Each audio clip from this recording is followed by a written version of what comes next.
I'm off the fence about Israel's war. Here's why. Exactly a year ago, when thousands of Hamas militants crossed Israel's border to engage in an orgy of medieval violence, I knew little about Israel and had no opinion about the long-running conflict there. I've never been to Israel. I've never been to Gaza. I've never been to the West Bank. It's not a conflict I studied at university or read about extensively. People on both sides who care passionately about this issue find it hard to believe, but in truth, most people are like this. That's why, for many months after the October 7th attacks, I avoided commenting on the war or even discussing it on our show. Instead, I read, watched, and listened to the endless commentary, debates, and discussions to understand what people on various sides were saying. Having gathered those perspectives, I then did my best to apply first principles thinking to the arguments I heard. Thinking from first principles means stripping whatever you're trying to analyze down to its core and working back from there.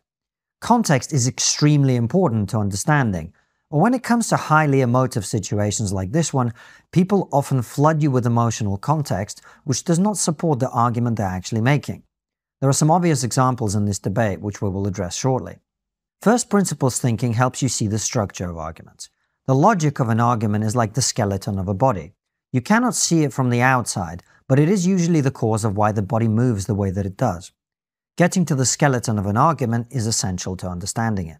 This was my approach when we had prominent pro-Palestine guests like Bassem Youssef and Norman Finkelstein on trigonometry, as well as pro-Israel guests like Ben Shapiro and Natasha Hausdorff. It was also my approach when I hosted a fiery debate on the subject at Dissident Dialogues, and when Safety Namus invited me to discuss this issue on this podcast.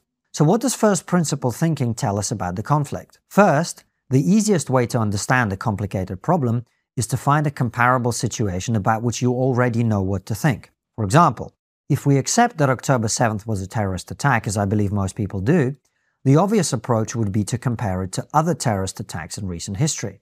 That, as it happens, is impossible, because on a proportionate basis, the Western world has never experienced an attack on this scale. If we take 9/11, the most impactful terrorist attack in living memory, which shook the world's dominant superpower to its very core, we see that 2,977 people were killed in a country of 285 million people.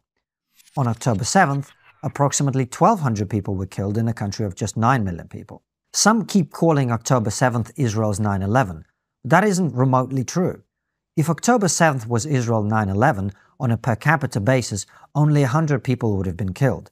In other words, October 7th was at least 12 times as bad as 9/11. And that's before accounting for the fact that Hamas took hundreds of hostages, many of whom have been killed since.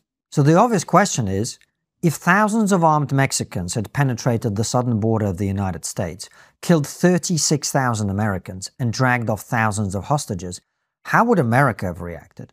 Would there still be a Mexico to speak of?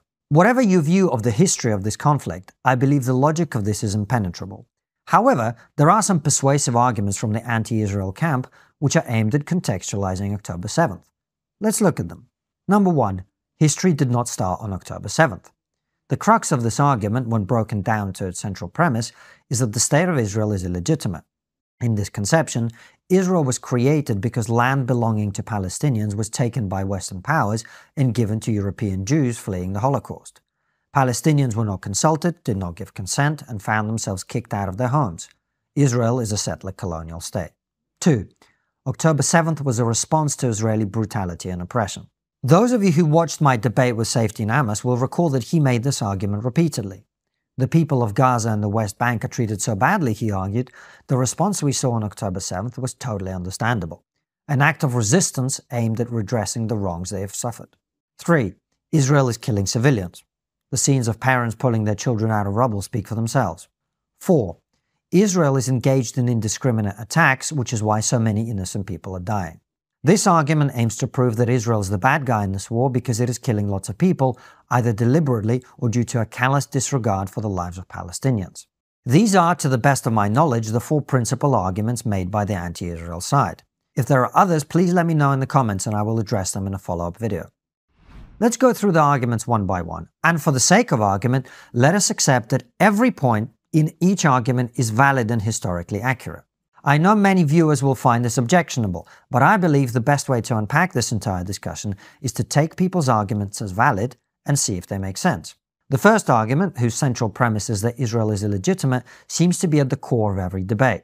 It feels reasonable and logical to many people to contextualize Israel's response to October 7th in this way. After all, if Israel was created through illegitimate means, it puts the discussion on an entirely different footing, doesn't it? Well, actually, no, it doesn't. Again, let's think from first principles. If we believe every pro-Palestinian claim and accept that Israel was created through the forced placement of European Jews in a foreign land by Western powers, we must look for a comparable situation in which a country was created through some form of displacement of the native population. Most of you live in such a country. The United States, Australia, New Zealand, and Canada are all the products of invasion, colonization, and brutal conquest. If you go back far enough, so is almost every other country in the world. Like it or not, Israel exists. It's home to over 9 million people. The idea that they would, could, or should accept the destruction of what is now their country is absurd. The United States government would not tolerate missile strikes and terrorist rampages from Native American reservations. Neither would any government of any country under any circumstances. Peace in the Middle East will not be achieved by attempting to undo many decades of history. The second argument centers on the idea that October 7th was a response to Israeli occupation and brutality. This, again, seems reasonable to many people.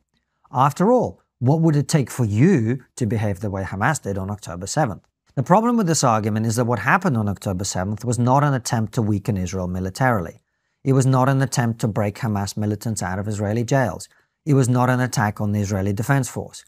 It was not a prison breakout, as some people like to describe it, because when people break out of a prison, they don't normally head to the nearest town and start massacring women and children. October 7th was, by design and implementation, a terrorist attack whose purpose was to slaughter civilians, terrify Israeli society, and nothing else. This was not an act of resistance. It was an act of terrorism, which is why Israel had to react to it in the manner that it has, and why any other country would have done the same. The third argument is that Israel is killing civilians. This is the one claim made by the anti-Israel side that is undeniably true. However, this is an example of the emotive but irrelevant context I mentioned earlier. Civilians are always killed in war. The question is not whether they're being killed, but who bears responsibility for their deaths and who can stop the killing. Again, applying first principles thinking, we must reach for a comparable example. There is no exact equivalent that comes to mind, but there is some useful context we can consider. Hamas has repeatedly stated that given the opportunity, they will repeat the October 7th attacks again and again and again. While this may seem shocking to us in the West, it makes perfect sense given that Hamas believes Israel is illegitimate and would like to see it gone. This means that unless Israel destroys or degrades their ability to carry out their threats, it is likely to experience more terrorist attacks again and again. Does anyone seriously believe that any government of any country anywhere in the world would or could react to something like 12 9/11s in one day and the threat of more to follow as many times as possible with anything other than all-out war? And who can end the killing? Well, theoretically Israel could, of course, but for the reason we just discussed, they can't, won't, and shouldn't. That leaves Hamas, who could have returned the hostages and surrendered the people who took them. What is more, they could hide their civilians in the vast network of tunnels they've built to reduce casualties. Instead, they refuse to build bomb shelters and do everything they can to maximize civilian casualties. That's not my opinion, it's something Hamas are themselves proud of. A senior spokesman for the group, Sami Abu Zuhri, gave an interview on Palestinian station Al-Aqsa TV the last time this conflict flared up. The policy of people confronting Israeli warplanes with their bare chests in order to protect their homes has proven effective against the occupation, he said. We in Hamas call upon our people to adopt this policy in order to protect Palestinian homes. So yes, the deaths of civilians are tragic, and in a modern world where you can fill your social media feed with gruesome footage, that tragedy can be broadcast straight into your home 24/7. But the responsibility for their deaths is entirely with Hamas, and the failure to put a stop to the killing is theirs and theirs alone. Which brings us to the final argument. Israel's attacks are indiscriminate and designed to inflict civilian casualties. This is actually the simplest argument of the four to address because it is an empirical matter. The war in Gaza is not the first conflict in human history. We can compare the ratio of combatant to civilian deaths in this war to others. What happens when we do? Historically, urban warfare operations result in a casualty ratio of 9 civilians for every 1 enemy fighter killed. In Gaza, it is 2 to 1.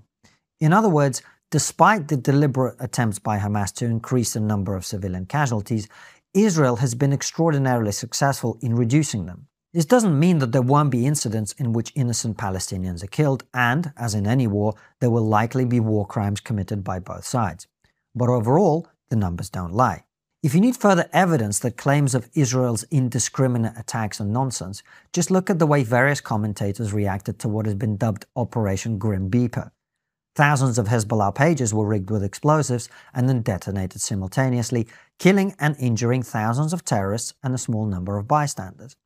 The pages in question were not picked at random.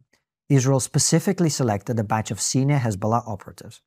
And still, people like Humza Yousaf, Scotland's former First Minister, complain about Israel's indiscriminate attacks.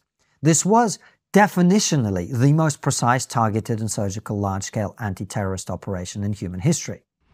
In summary, I've engaged with an open mind and in good faith with all the anti-Israel arguments presented to me over the last year. On balance, I regard them as disingenuous, irrelevant, and designed to pull at my heartstrings in order to obscure the harsh reality of this conflict. We would respond exactly the way that Israel has. The only difference is we would do so with the support of every member of the international community, while Israel has to fight not only the terrorists who want to wipe them off the map, but Western apologists for those terrorists as well. If you enjoy these videos, you should know that they're available on my Substack weeks, sometimes months ahead of time. Head on over there now using the link in the description and subscribe.